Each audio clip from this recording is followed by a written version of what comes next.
Welcome back to Bookish Dives. We're continuing our explorations into source material, really digging for those nuggets of knowledge that, can truly change how you see the world. And today we are getting into a really big one. It's one of the most influential relationship guides of the last, 30, 40 years? Harville Hendrix's classic, Getting the Love You Want, a guide for couples. Our mission here is to distill the core argument of this book, and it's pretty profound. Hendrix argues that marriage, or really any committed partnership, isn't some static, happily ever after state. Not at all. It's a psychological and even a spiritual journey.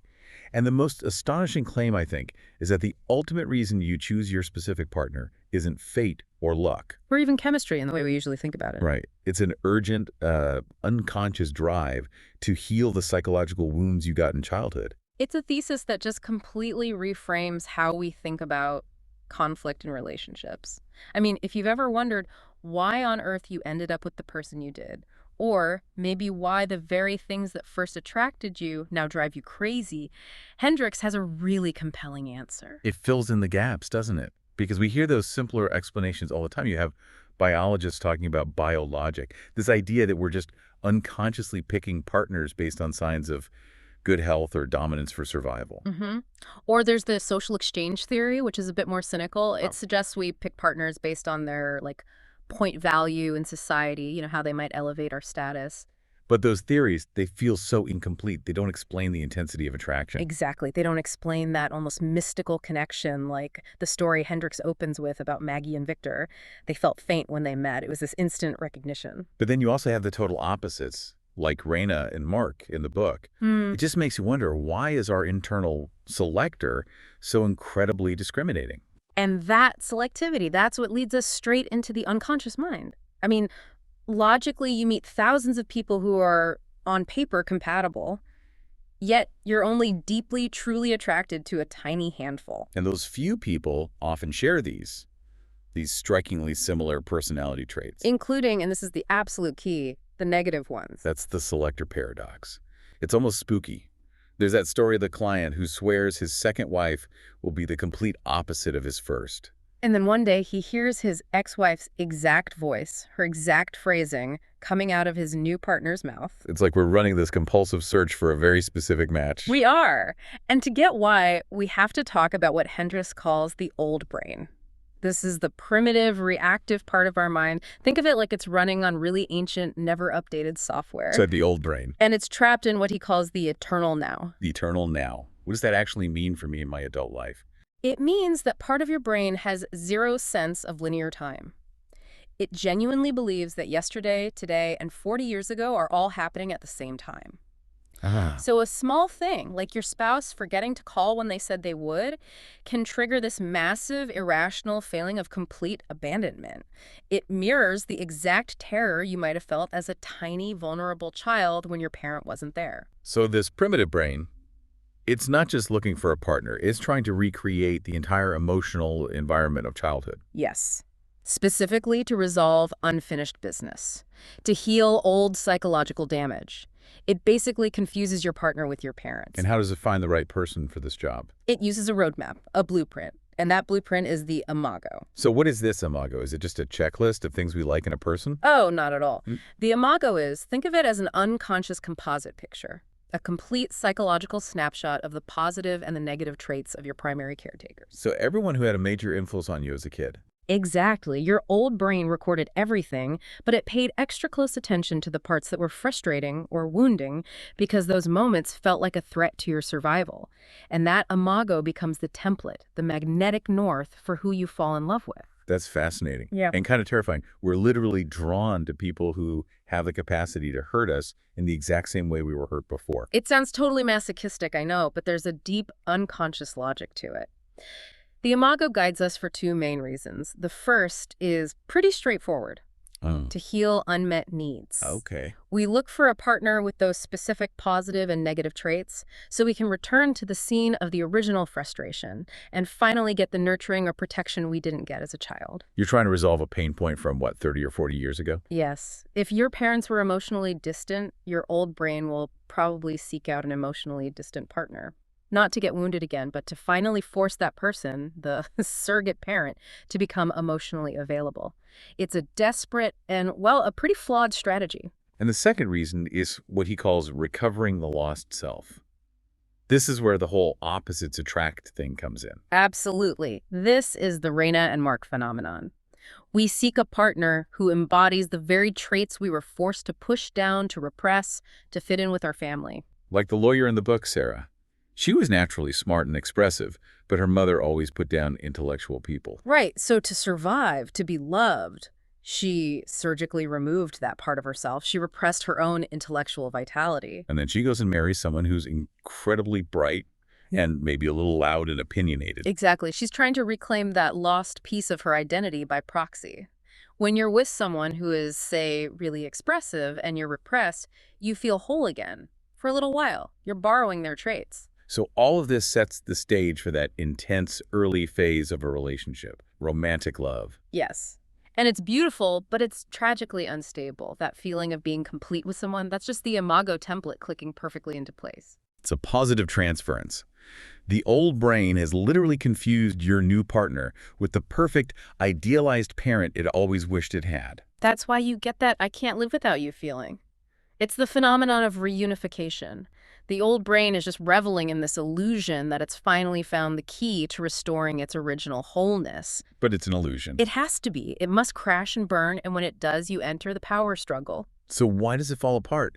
If I chose my expressive partner to recover my lost self, why does their expressiveness suddenly start to irritate me? Because those complementary traits, the things you loved, start to stir up the repressed qualities inside you, and that creates a ton of psychological anxiety. Okay, explain that. Let's use the example of John, who repressed his anger. He loved his vibrant partner, Cheryl, but when her emotional excesses, her healthy way of expressing herself, were directed at him, his own deeply buried anger threatened to come to the surface. And that's dangerous for him internally. Yeah. It's terrifying. His internal censor basically starts screaming, "Warning, if you feel that anger, you will be rejected and you will die just like you feared as a child." So what does he do? He tells Cheryl to calm down. He's desperately trying to repress her, just like his parents repressed him. Wow. And at the same time, the partner's negative traits, the ones that match your parents, they become painfully obvious. That's the sickening realization. This person isn't my savior. They are perfectly designed to re-injure my most sensitive childhood wounds. Which is why the conflict can become so hostile, so vicious. It's driven by what Freud called the repetition compulsion. When adults criticize or provoke their partners, they're just using the most primitive tactic they ever learned. The infant's tantrum. Exactly. If you scream loud enough and long enough, someone will eventually come and meet your needs.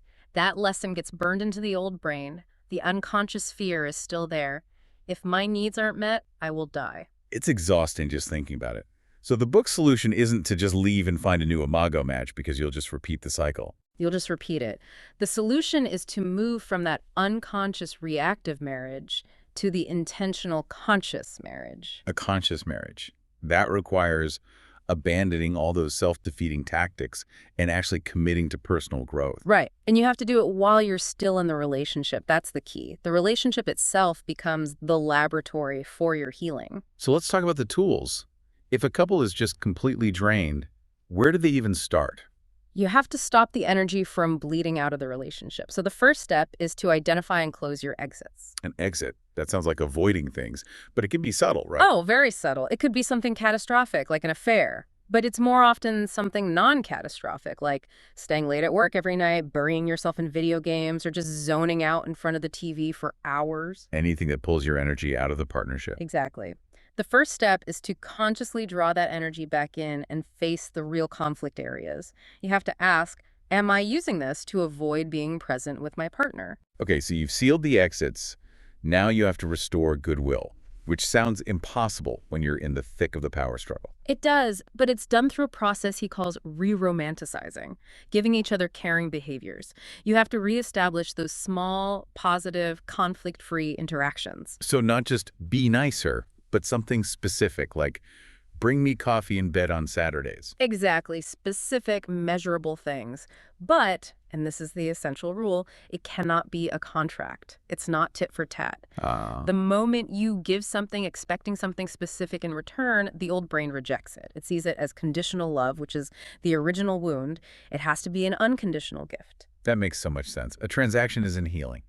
So after that, you have to tackle communication, which is the biggest mess in the power struggle. Which brings us to the absolute foundation of the conscious marriage, the couple's Yeah. dialogue.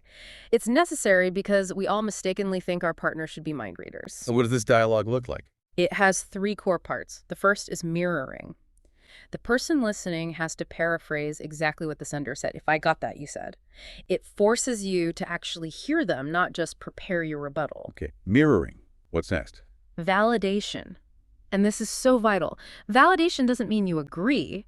It means you acknowledge the logic in their point of view. Yeah. You say, that makes sense because... You're confirming that, given their perspective, their feelings are logical. You're saying you're not crazy. Exactly. You're validating the structure of their reality. And the third step is empathy. Simply saying, I can imagine you feel sad, or I can see why you would feel angry. It's about connecting with the feeling, not judging it.